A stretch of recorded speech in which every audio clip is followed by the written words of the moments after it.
Everyone, Matthew Osborn here, and this is day 12 of the 14-day eFLIP challenge. It is bright and early here in Denver, Colorado. I've got a conference all day, so I did my sourcing really early this morning, right before I went to the gym, and now I'm filming a quick video for you guys to update you on what I purchased for day 12. This is the 14-day challenge where every single day for 14 days I'm purchasing something from Amazon to flip back on Amazon for a profit. If this is the first video you're watching, check out the link below to sign up for the challenge for free. See some of the training videos and then follow along from the beginning. It'll make a lot more sense.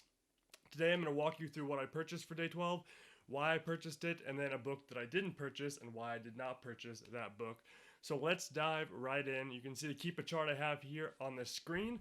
This is the book I was considering getting that I almost pulled the trigger on, but something about it just told me don't do it. So if you look right here, this book is selling like crazy. Down in textbook season, it's definitely a seasonal book, even though it still sells well throughout the entire year. In August and September, it dropped to a sales rank of about 1,000, a little bit under 1,000 for a period of time. So it was selling multiple copies a day, especially during textbook season. Even the off season, it still sold a couple copies every single day. So it sells all the time. Used price was good. Amazon's price has stayed consistent. If we look at the offers right here, you can see there's three rentals offers on this first page. And if you look at the stock revealed by Keepa, you can see on a second rental right there, there's 11 copies.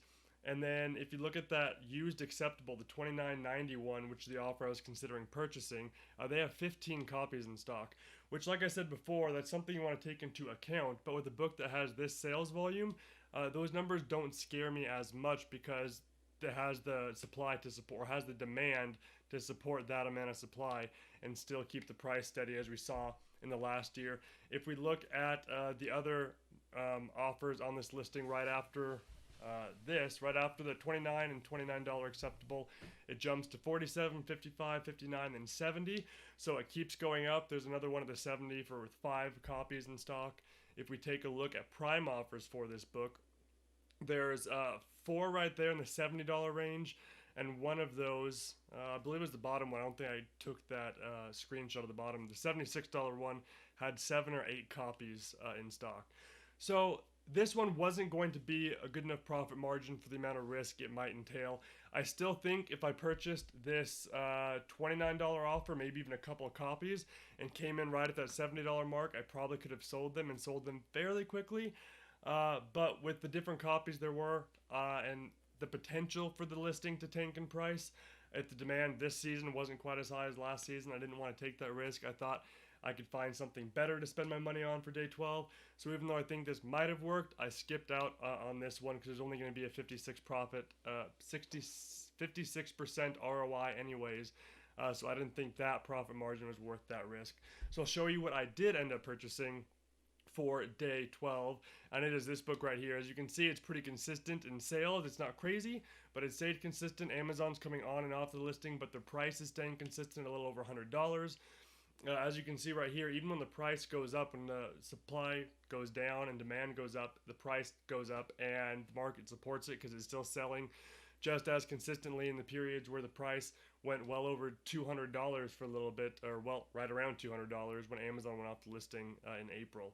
So I like that. I like that even in the off season it can sell for a lot of money. And then used right now, around this time last year, was around $56, as you can see there.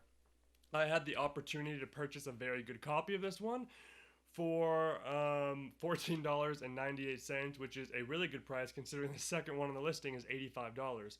So by me purchasing this bottom one right here, I jumped the price up to $85, the lowest used offer, and there's not very many offers on this listing right now. I think there were 6 in total, 6 offers total. I purchased one of them, so 5 total now, I believe.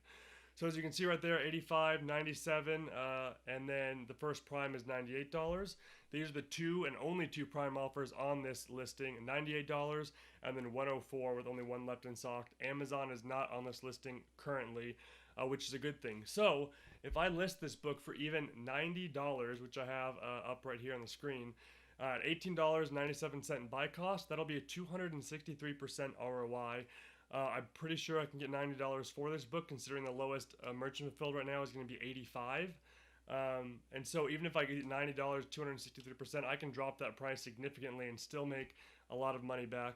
So I think this was a much better purchase for the amount I had budgeted for today than that first book. Even though the first book might have worked, it probably wasn't the best offer. So this one I'm a lot happier with.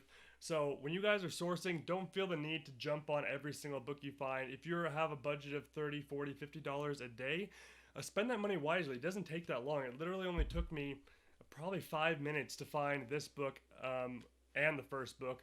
And I was tempted to go to the first one, but I was like, you know what? I've been here, 2 minutes? I can take another 2 minutes and find something that's a better investment of my money. And I think I found that for day 12. So hopefully you guys are staying consistent. Only 2 more days of this challenge. I will see you guys in day 13.